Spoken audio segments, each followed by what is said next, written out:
Pessoal, a gente está aqui hoje para falar sobre dois assuntos que estão tomando um pouco as manchetes e as notícias, e são dois assuntos muito importantes sobre um é o aborto, a questão do aborto essa semana, que foi aprovado na Irlanda em um referendo popular com 66,4% dos votos, e também a questão da greve dos caminhoneiros. Eu vou começar com o assunto com o aborto na Irlanda, por ele ser um pouco mais delicado, mais complexo. Ah, é o seguinte, o fato de a Irlanda, um país maior, de maioria católica e inclusive ser até conhecido por suas tradições religiosas, ter aprovado o aborto, ter aprovado a questão da legalização do aborto com uma margem grande, porque foram 2/3 da população, é um pouco preocupante quando a gente fala na questão de inversão de valores.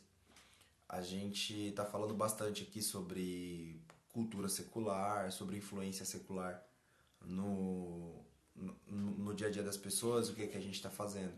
Inclusive a gente até falou sobre a influência da igreja e a comunidade. Se a gente estivesse fazendo nosso trabalho direito, isso não estaria acontecendo. Isso acontece, isso é um alerta muito grande. Porque é o seguinte, como que é a questão na Irlanda pra gente entender. Até 1983, na Constituição irlandesa, o aborto não era permitido em hipótese nenhuma. Só que em 1992, a lei do aborto ela foi abrandada, digamos assim, essa lei que protegia o feto, ela foi abrandada. E nessa que ela foi abrandada, o que acontece? As pessoas... E aí, Vinição? Beleza, mano? Nessa aí que ela foi abrandada, você tem uma... as mulheres, elas tinham permissão para abortar em casos onde houvesse risco para a gravidez ou para a gestação da mulher no geral. Se a gestação fornecesse um risco grave para a mulher, ela conseguia permissão do Estado para abortar. O que acontece agora é que é o seguinte, você vai ter aí, as mulheres elas vão ter o direito de até a 12ª semana, ou seja, até o 3º mês de gravidez, para abortar em qualquer situação. Não é somente o Evanil da Paz, o Luthor chegou agora também. Bem-vindos aí, estamos falando sobre a questão do aborto na Irlanda. Então a mulher ela tem até o 3º mês de gestação para poder abortar em qualquer situação. Ou seja, transou sem camisinha com o namorado, engravidou? Nossa, descobri que tô grávida. Pode abortar. Toda situação que gere, que no caso, o que gera gravidez é sexo, né? Não dá pra abrandar, mas seja consensual ou não, seja de repente até vamos imaginar uma seguinte situação, a mulher ela tem um relacionamento com um cara há anos e ela engravidou desse cara e de repente ela acordou, tipo, que já tinha planejado engravidar desse cara. Ela engravidou e por algum motivo terminou o namoro, o relacionamento nesse período. Se for até o 3º mês, ela tem permissão para abortar, para prática. E até a 23ª semana, né, quase praticamente metade da gravidez, do período gestacional, para cometer em casos onde a gravidez ela seja de risco. E aí, Augusto, tudo bom? Augusto tá sempre aí dando um like nas nossas publicações. Bem-vindo, cara. Então isso é uma questão muito grave porque você tem um avanço de uma agenda progressista, você tem um avanço de ideias e nesse avanço de ideias a gente acaba tendo um pouco a banalização tanto da morte quanto da vida. A gente nunca pode, nós como cristãos, a gente nunca pode tomar a ideia de que tomar a morte como uma coisa banal, tornar a morte uma coisa banal. E o aborto, no fato dele ser... Ixi, era pra eu ter deixado no silencioso com o celular, esqueci. Então, o aborto... E aí, Vitão? Tudo bom, meu jovem? Então, o que acontece? O fato de você colocar o aborto como algo legalizado, você acaba praticando uma espécie de cultura da morte. Entende? A gente começa a ver a morte como um meio para resolver determinados problemas. A gente passa a ver na morte uma solução para determinadas coisas que não são. Teve uma live que a gente comentou que acho que foi a primeira que eu fiz com um tema fixo, assim, batido, que a gente acabou comentando sobre o fato de que, por exemplo, a questão do sexo. Você tem uma banalização do sexo de uma forma que onde tudo te estimula sexualmente. Ah, mas no qual você tem que praticar sexo desenfreadamente. E a gente tô até com os planos de fazer uma série de textos e algumas lives sobre deuses modernos. Aí no caso a gente vai falar sobre sexo, dinheiro, fama, vaidade, enfim. Então, quando você entra nessa situação, quando você pega dessa forma, se endeusa tanto o sexo, ele vira uma divindade na qual as pessoas elas buscam e querem a todo e qualquer custo, você acaba tendo esse tipo de consequência que são as gestações. E as pessoas elas estão vendo no aborto no aborto uma solução para um problema ocasionado por um endeusamento do sexo. Ah, recentemente, para vocês terem noção da gravidade da coisa, há mais ou menos uns 3 4 meses por aí, a Folha de São Paulo ela lançou uma matéria onde o pessoal comentava que o fato das meninas estarem, de adolescentes estarem engravidando, gravidez precoce, estarem iniciando a vida sexual tão cedo, a culpa era dos cristãos. Justamente que o fato dos cristãos promoverem a ideia do sexo depois do casamento era o que estimulava os jovens, os adolescentes, a transarem tão precocemente, a iniciarem suas vidas sexuais tão precocemente. O que é ridículo, porque aonde você imagina aonde uma instrução, por exemplo, onde a pessoa ela é estimulada a manter uma estabilidade de vida, ter um relacionamento fixo, um relacionamento sério, um relacionamento estável, isso é prejudicial. Isso é um estímulo para que um adolescente saia transando. Que é justamente ao contrário do que a gente vê por aí, onde você fala de liberdade sexual, diversidade sexual, enfim, o endeusamento do sexo. O sexo como um meio de prazer eterno, como um meio de prazer vital para o ser humano, onde ele deve realmente é a única forma. E aquela questão do hedonismo que a gente fala sempre, né? Buscar o meio do prazer pelo prazer em qualquer situação. E é onde as pessoas elas usam outros como objetos. E nessa do Deus Sexo nós temos vários problemas porque vão se emendando, né? Uma coisa na outra que acaba sendo que é onde acaba você tem a meu Deus, cara, a linha de raciocínio tava certinha. Aí eu falei, acabei fugindo, que raiva que me dá. Então você tem várias outras coisas, como por exemplo, esses casos recentes como os vazamentos de fotos íntimas de adolescentes, tal, os famosos nudes, né? Os vazamentos de nudes na internet, nudes de celebridades, entendeu? Então tudo isso aí se envolve no endeusamento do sexo, onde as pessoas elas passam a se mostrar, elas passam a se expor para outras em busca de um prazer momentâneo e isso acaba tudo virando uma bola de neve e uma consequência muito grave de tudo isso. No que é um aborto, essa questão do aborto na Irlanda, ela influencia no Brasil? Influencia na seguinte medida. A Irlanda é um país, como a gente falou no começo, católico e em grande parte conservador. Então, esse tipo de referendo, esse tipo de resultado, ele marca, tanto é que o pessoal está tomando como um resultado histórico, não o fato do aborto em si, mas o fato porque eles estão tomando isso como um marco realmente do rompimento entre a igreja e o Estado. Uma separação abismal onde o Estado ele realmente passa a fazer coisas que é voltando para os interesses da população e onde a moralidade pregada pela igreja ela fica de lado. O Brasil ele tem tanto no norte da Europa, uma geração tolera a próxima, abraço. É bem por aí. Quando você entra nesse aspecto, por exemplo, no norte da Europa e na América, por exemplo, a gente vê isso no caso dos Estados Unidos, você está vendo meio que um avanço do conservadorismo. Só que na verdade o que acontece? Os movimentos políticos subestimam muito os conservadores, porque é o seguinte, a internet acabou dando muita voz para os conservadores. Há, há uns tempos atrás, por exemplo, então o que acontece?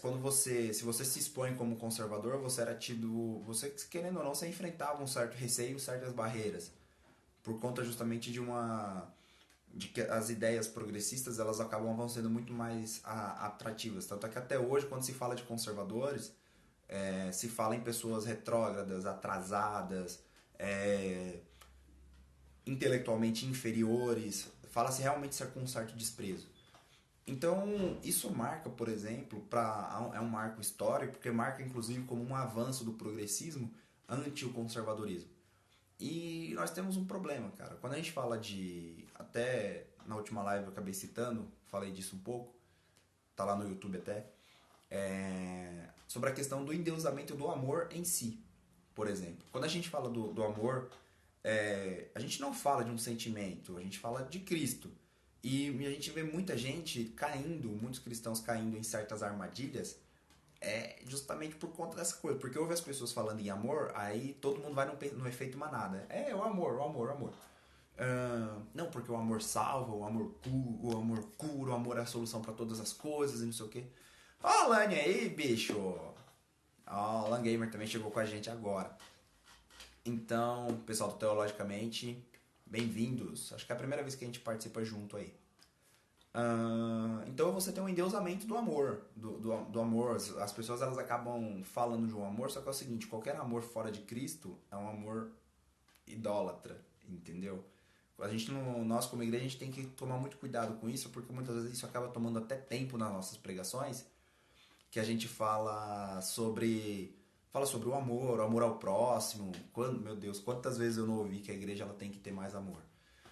Ah, só que é o seguinte, só que a ideia de amor que a gente está vendo as pessoas cobrarem e as pessoas exigirem da igreja é justamente um amor que tolera o pecado, um amor que permite que as pessoas elas se destruam, um amor que permite que as pessoas matem. Teve uma vez que eu ouvi falar que a igreja ela tinha que se manter neutra em relação ao aborto como um sinal de respeito e amor pelas mulheres, entendeu?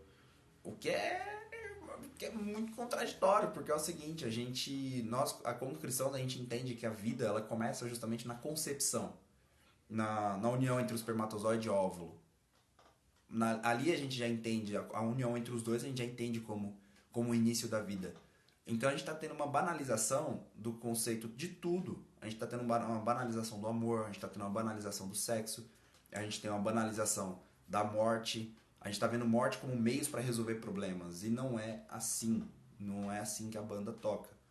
No Brasil isso pode ser muito. Já se fala na questão do aborto já tem muito tempo. Quem acompanha um pouco de TV Senado e TV Câmara vê que mesmo quando as discussões não tem nada a ver, os caras estão lá discutindo, por exemplo, até daqui a pouco a gente vai falar sobre a questão da greve dos caminhoneiros, a gente vê os caras discutindo sobre... Os caras estão discutindo PIS e COFINS e de repente alguém entra com a questão do aborto. Então, porque realmente a ideia na qual... nós estamos falando sobre o aborto a questão do aborto na Irlanda. E como pauta para hoje eu tenho como fazer um comentário breve sobre a questão da greve dos caminhoneiros também. Então, até para quem chegou depois, vou até repetir alguns pontos sobre aí, porque para não ficar meio que as ideias ao vento, né, e de repente quem chegou depois poder participar. Na Irlanda, por 66,4%, 2/3 da população aprovaram a questão foi aprovado o aborto até a 12ª semana em qualquer situação. Ou seja, não importa por qual meio, não vou dizer por qual meio, porque meio para engravidar é só um, né? É só transando. Mas não importa qual a situação ou o contexto. Se a mulher ela decidir que ela quer abortar até a 12ª semana, até a segunda semana da gestação, até o 3º mês, ela pode fazê-lo. E até a 23ª semana, desde que a gravidez ela coloque em risco a vida da mulher.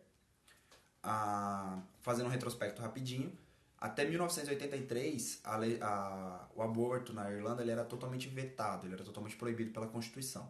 Em 1992 eles fizeram uma releitura desse artigo da Constituição, que é a 8ª emenda, que eles chamam, Eles fizeram a releitura desse artigo permitindo que as mulheres elas praticassem o aborto desde que a gravidez colocasse a vida delas em risco. Aí nesse caso era permitido. Aí agora, com esse referendo, foi permitido e vai ter uma alteração nessa emenda, no qual onde até a 12ª semana o feto ele pode ser morto, no caso pode sofrer assassinato, né? Ele pode ser morto, e até a 23ª, desde que haja risco de vida para gestante, para mulher. Resumão. Então é o seguinte, esse tipo de aprovação num país de maioria católica reflete um pouco no cenário brasileiro. Porque nós vemos isso frequentemente, o pessoal falar sobre isso. Porque isso marca realmente a ideia da concepção da vida, a ideia da manutenção da vida e da gestação, ela é rompida, ela é... Oh, Justin! Você realmente tem um rombo, um rombo entre a igreja, um abismo, né? Entre a igreja e o Estado muito grande, o que afasta, por exemplo, o que coloca a igreja numa situação onde ela perde voz em determinados assuntos. Por exemplo, não... mas no que a questão do aborto influencia na igreja? Influencia porque é o seguinte, você passa a ter pessoas mais frias. Quando Jesus ele fala sobre os sinais dos tempos, um ponto que eu gostaria de comentar aqui é justamente esse. E é um dos sinais que a gente menos presta atenção. Se tem um terremoto lá na China, todo mundo já fica, meu Deus, Jesus está voltando. Tem um negócio lá no Ceará que a água das praias lá por conta dos mariscos ela fica vermelha.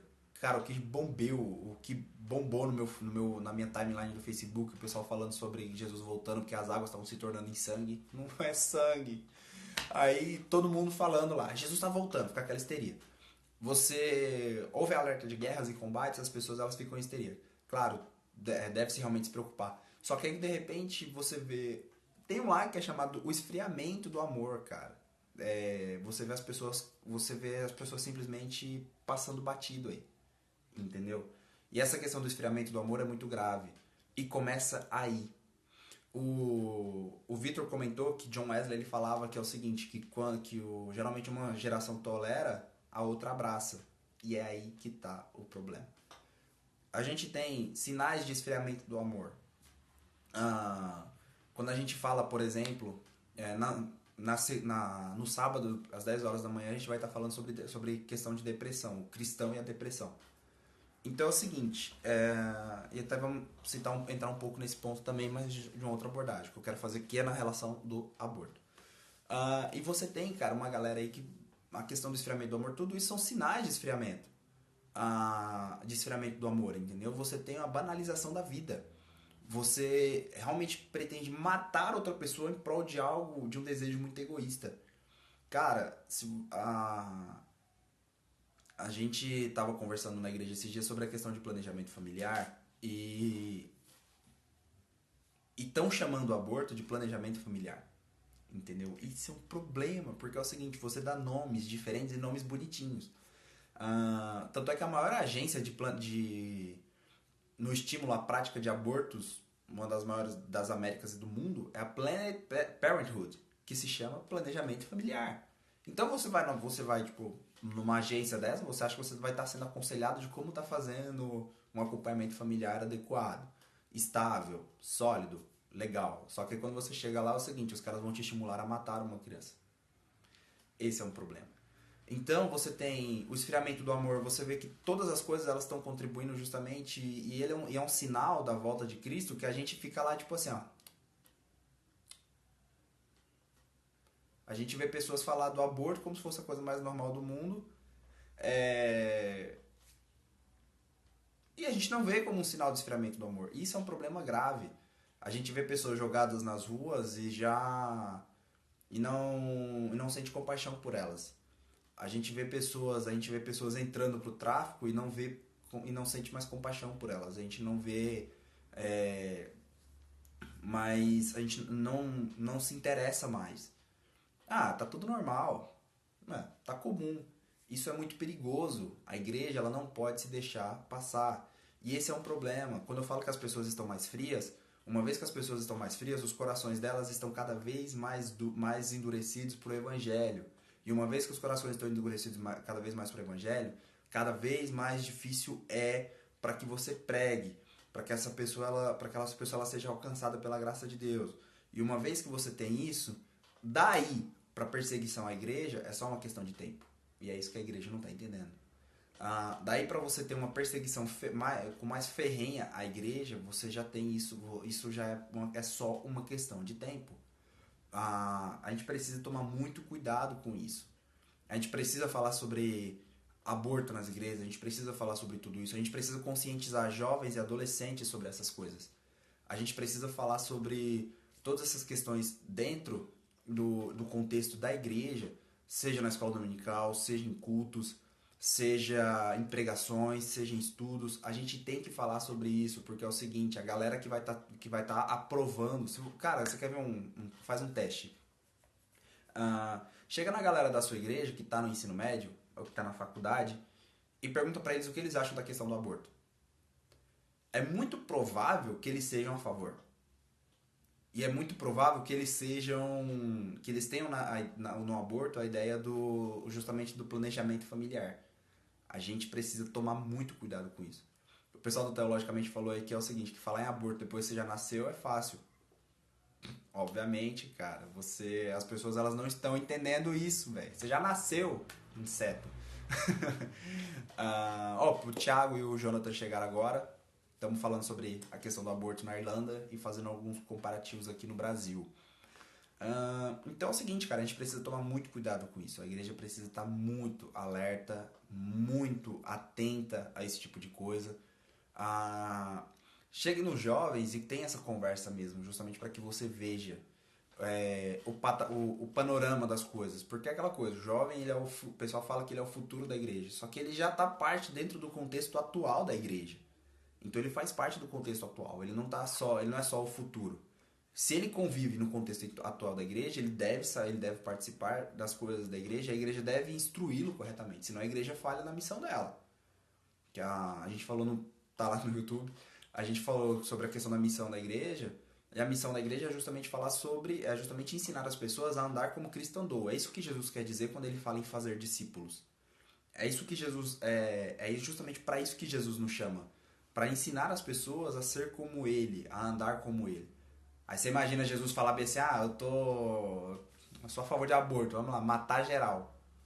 A Alane está comentando, ou falam que, sei lá, tanto faz, eles nem prestam muita atenção, os jovens não têm interesse. Esse é um problema, porque é o seguinte, dos fatores que contribui justamente para esse tipo de coisa é justamente essa falta de conscientização. Nós temos um problema na questão do trato de jovens e adolescentes na igreja, que é a questão dos pais. Cara, se você é pai, tá assistindo essa live, tá participando com a gente, ou vai ver esse vídeo depois que ele ficar disponível 24 horas, participe da vida dos seus filhos. Procure instruir seus filhos corretamente na palavra. Procure estimular seus filhos o máximo possível dentro das atividades da igreja. Estimule ele que ele se dedique para a palavra. Procure instruir corretamente. Se você não sabe como ensinar alguma coisa, uma determinada doutrina, se você não sabe como ter dominância, se você não domina determinado assunto, procura alguém da igreja que sabe, porque com certeza alguém vai ter, porque não é possível. Com certeza alguém sabe. Procura justamente instruir justamente para evitar isso, porque essa geração que está na igreja agora, entre os 12 e 18 anos, é a geração que na semana que vem, que daqui a pouco está votando, e é a galera que vota em políticos que falam bonito e que justamente apoiam esse tipo de prática. Então a gente tem que tomar cuidado com isso, a gente não pode subestimar o jovem ou o adolescente. A gente não pode achar que ele, é só jovem, é só adolescente. A gente não pode fazer isso. O mundo não está tratando eles só como jovens e adolescentes. O mundo está tratando eles num projeto a longo prazo, no qual você tem uma expansão de uma agenda totalmente anticristã. O mundo é contra o evangelho. O mundo vai sempre contra o evangelho. E a igreja deve ir na contramão do mundo. Ela não deve ficar estática esperando que o mundo venha até ela. Ela deve ir de frente, justamente pregando contra justamente todas essas coisas. A igreja precisa estar ativa. A igreja é um organismo vivo. E o organismo vivo ele se move. Ah, vamos lá. Aqui o Vitor comentou: quando os fundamentos são destruídos, que pode fazer o justo? É verdade. Salmos 11:3. Amém. Na verdade, a grande maioria dos jovens hoje, me perdoe se eu estiver errado, mas são alienados a questões da vida. Hoje em dia, os pais deixam os filhos para o mundo criar. Então, quando a igreja com esses assuntos, quando a igreja entra com esses assuntos, é reprimido, é banido. Tem esse fato também. O pessoal do Teologicamente comentou aqui sobre as questões alienadas a questões da vida. Então, aí é onde entra a nossa responsabilidade como igreja. O mundo já os aliena justamente para que eles sejam totalmente passivos e receptivos. Nós já não podemos tratá-los assim. Nós temos que dar responsabilidade para os jovens da igreja. Eles precisam, se o mundo não dá responsabilidade, a igreja dá. Quando Paulo ele fala em Romanos 12:2, não vos conformeis com este mundo, mas transformai-vos pela renovação do vosso entendimento, ele aborda a ideia justamente de metanoia, que é a palavra que Paulo usa, é justamente isso, uma ideia de transformação da mente para algo totalmente oposto. Então, se a igreja está na dúvida de como ela deve agir, às vezes a gente fica nessa dúvida mesmo, como que a gente como igreja deve agir, observa o mundo. Observa como que o mundo age, como que o mundo aborda determinados temas. E em cima dessa abordagem do mundo, nós vamos na abordagem oposta. Desculpa, o mundo está falando que o aborto é uma coisa normal, é uma coisa comum. E esse é um ponto que a igreja deve estar muito atenta. Nem tudo que é normal, nem tudo que é comum é normal. E essa diferenciação é absurda. Você tem uma ponte enorme. O aborto, por mais que ele seja comum, ele não é normal. A homossexualidade, por mais que seja uma prática comum, ela não é normal. A pessoas mudando de sexo daquilo que Deus as criou para aquilo que é algo que elas querem ser, que elas acham que é o melhor para elas, é comum, mas não é normal. O nome disso é disforia de gênero, inclusive a a questão da disforia de gênero ela já foi tratada, já foi rechaçada muitas vezes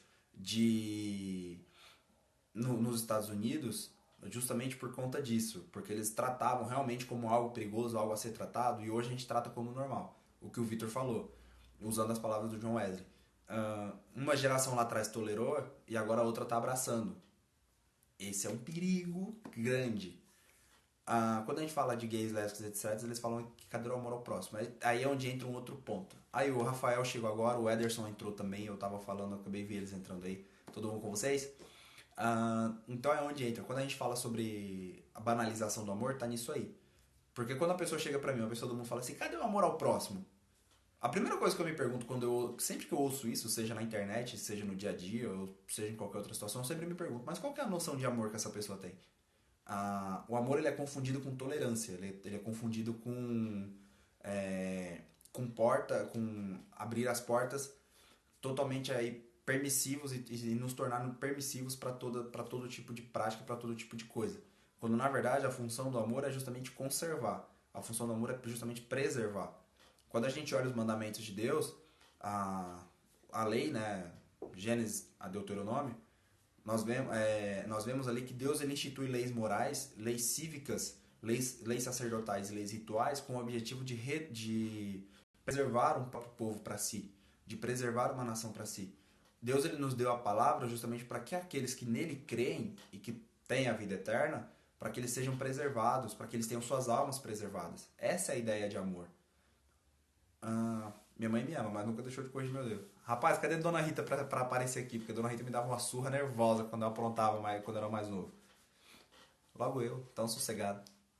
Ah, mas é isso aí. Sobre essa questão do aborto, acho que depois a gente vai falar mais vezes, até com maior aprofundamento. E eu queria entrar em outro assunto com vocês agora sobre a questão da greve dos caminhoneiros. Galera, vamos tomar cuidado com essa parte da. Uma coisa que eu tô notando é que tá rolando uma certa idolatria com os caminhoneiros de geral e a gente tem que estar tem que tomar muito cuidado com isso. Porque é o seguinte, no Brasil, cara, a gente tem uma carência de. Rola uma frase que dizem por aí que é o seguinte, que o Brasil ele tem uma carência de ídolos enorme. Que o Brasil ele tem realmente uma carência de ícones, de referências e de pessoas que representem um ideal maior.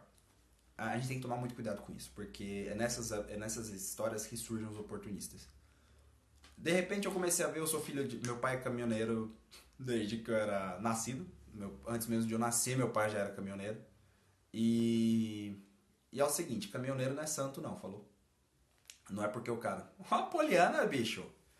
Ah, não é porque o cara, de repente, está fazendo um protesto por uma causa até justa. Da igreja hoje no que serve para os jovens é você encontrar um equilíbrio entre tradição e modernidade. É, o pessoal teologicamente fez um ponto legal aí. Para você chegar no ponto de equilíbrio entre tradição e modernidade, cara, você tem que chegar... acho que a primeira coisa de tudo é você desenvolver uma cosmovisão. Buscar desenvolver uma cosmovisão que ela seja coerente. E esse é um ponto de dificuldade na igreja. Porque exige esforço e exige estudo. E muita gente não quer despender tempo fazendo para esse tipo de coisa. Voltando à questão dos caminhoneiros. O caminhoneiro, velho, não tô falando que todos são assim. Claro, obviamente existem caminhoneiros que são cristãos e tal. Os caras estão fazendo uma reivindicação justa, que é válida e que, querendo ou não, afeta todos nós. Só que tem uma galera que tá idolatrando os caras. Que tá abordando os caras como se fossem santos e querendo blindar os caras acima de qualquer crítica e colocando eles acima de qualquer suspeita. Isso é muito perigoso, porque essa idolatria e essa busca por ídolos nos coloca numa situação muito vulnerável. O que eu quero dizer? O pessoal tá falando que caminhoneiro tá sofrendo, tá criticando quem tá indo nos postos abastecer com... Ju, o pessoal tá criticando quem tá indo nos postos abastecer, pagando preço mais caro na gasolina, um preço mais caro do que tá indo. E eu vejo muito crente fazendo esse tipo de crítica. Só peço que se tomem cuidado. Porque do mesmo jeito que o caminhoneiro pode ser um pai de família, o cara que abastece lá no posto pagando R$7 no litro de gasolina, em alguns casos até pagando 10, é o cara que trabalha, pode ser um cara que é um pai de família também, que precisa da gasolina para trabalhar. Pode ser um cara que trabalha como Uber e que a única despesa que ele coloca em casa seja o trampo que ele faz. E que se ele não abastecer o tanque do carro, ele não roda. Se ele não roda, ele não ganha dinheiro. Se ele não ganha dinheiro, a família dele fica sem nada em casa. Isso vale tanto para Uber quanto para taxista. Eu não sou um grande fã de taxistas, entendeu? Não por conta... Nunca me fizeram nada. Só que não sou muito fã por conta da questão de sindicatos, por conta daquelas vezes que eles se juntaram para agredir os Ubers e não sei o que. Eu tenho uma visão, uma abordagem para isso que eu não concordo com esse tipo de prática, então eu não sou um grande fã de taxista por conta disso. Então, cara, a gente tem que tomar cuidado com isso, justamente porque é o seguinte, aí o taxista ele também precisa para rodar. A única fonte de renda que ele tem é o táxi. O táxi é abastecido com gasolina. Ainda não é. Aquele pessoal que fazia, lembra quando saiu uns negócios na internet falando que alguém no interior da Bahia conseguiu fazer o carro rodar com água? Então, essa galera não apareceu agora. Quando a gente mais precisou deles aí, o pessoal não apareceu. Essa história de abastecer o carro com água. A Cíntia chegou agora também, a Cíntia Frutuoso. Oi, Cíntia, a gente falou sobre a questão do aborto na Irlanda e estamos falando sobre a greve dos caminhoneiros agora. Tudo bom? Bem-vinda aí. Então é o seguinte, vamos tomar muito cuidado com isso aí, porque senão a gente acaba colocando uma galera como heróis e a outra como vilão. Quando a gente, na verdade, sem a gente entender um pouco da realidade. Cada pessoa tem seus motivos, cara. Eu acho que a paralisação, sinceramente, eu acho que a paralisação ela é válida. Não concordo com todas as reivindicações dos caras, porque acredito que eles deveriam estar pedindo por cortes no governo, ao invés de cortes isolados, porque é o seguinte, uma vez que você tem cortes no governo, você tem menos gastos. Menos gastos reduzem na questão da carga tributária. Uma vez que o governo tem menos gastos, isso acaba refletindo na redução da carga tributária, que afeta os combustíveis. E os caras estavam pedindo subsídio, só que o subsídio não sai do... O subsídio lá que o governo dá, ele não está dando. Somos nós que estamos dando. Então, o caminhoneiro que ele pediu de redução no diesel para baratear o frete dele, vai ficar mais caro no quilo do arroz que ele vai colocar na mesa. Vai ficar mais caro no quilo do feijão, no quilo da carne. Então, no final das contas, o custo dele continua alto e o frete, visando uma redução de frete. Ele vai ter que pôr esse custo no frete, porque senão ele não come, né?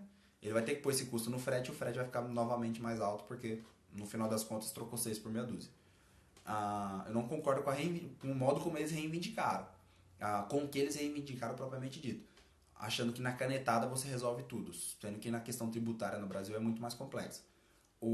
Acredito que eles poderiam ter pedido e agido de algumas coisas muito mais pontuais, pela força que eles têm. Só que é o seguinte, tem muita gente falando também que caminhoneiro tá sofrendo nas estradas, longe da família e não sei o quê. Teve uma amiga minha que postou no Facebook que... Moço, se você lembrar de mais coisa que você viu, você me fala. A Silvana que acompanha também, a Silvana ficou na Revolts. Ela falou que várias vezes o pai dela não estava presente no aniversário porque estava rodando e não sei o que e tal, e os caminhoneiros estão sofrendo. Irmãos, a gente tem que entender o seguinte, vamos falar um pouco de realidade, tá? Tem muito caminhoneiro que encara coisa muito pior do que ficar parado na estrada. O cara ele sai de casa, não sabe se vai voltar por vários fatores, por questão de más condições das estradas, por questão de assaltos. Então, pro caminhoneiro, ele tá correndo muito mais risco quando ele tá rodando do que por ele estar parado. Entenderam? Quanto à questão da família, tem muito cara que usa garotas de programa e travestis no meio da estrada, que estão se prostituindo, sem nenhum peso de pensar na família. Tem muito cara que fica meses e meses sem nem sentir falta da família. A família que sofre, muitas vezes. Não tô colocando eles também como vilão nem pintando, só que as coisas não são 100% como as pessoas estão pintando. Então, o problema é porque é o seguinte, nós somos um povo muito romântico. O Brasil é muito romântico. O Brasil ele sempre pinta aquela ideia meio que novela, entendeu? Tipo, um mocinho e um vilão e alguém que luta com todas as forças para poder ser feliz e outra pessoa que luta contra forças opostas e não sei o que. A gente tem que tomar muito cuidado com isso. Porque senão a gente acaba fazendo julgamentos errados e a gente acaba colocando pais de família na questão de vilões e canalhas na condição de heróis. Então a gente tem que tomar cuidado com essas expectativas que a gente tem em cima da busca das pessoas por ídolos nacionais, por ícones nacionais, por heróis nacionais, justamente por conta disso. Não é porque o cara tá protestando por alguma coisa que é justo e impacta todo mundo que ele virou herói, não. Que ele virou santo, que ele perdeu todos os defeitos, que ele deixou até de ser pecador. Tá bom? Vamos tomar cuidado com isso aí.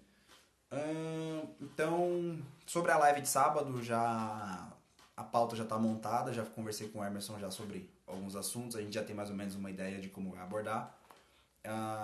Então, se vocês tiverem disponibilidade, participem, vai ser às 10 horas da manhã no sábado.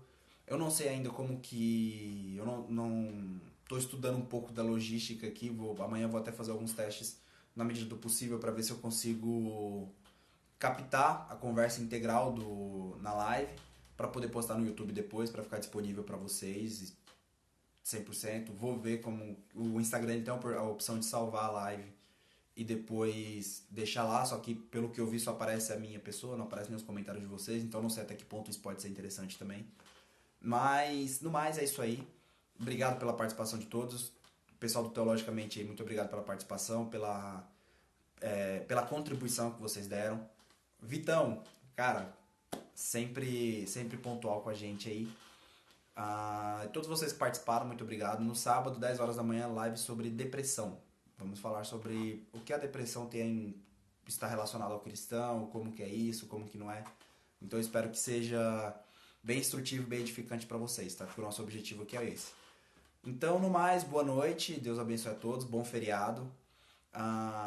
Se precisarem de alguma coisa, se quiserem sugerir algum tema para live, manda pra gente no direct, a gente vai estudar para fazer sobre isso. Se for alguma coisa que eu não tenho um conhecimento tão profundo a respeito, a gente vai procurar pessoas para que a gente possa participar junto e desenvolver alguma coisa legal, tá bom? Deus abençoe a todos, boa noite, abração.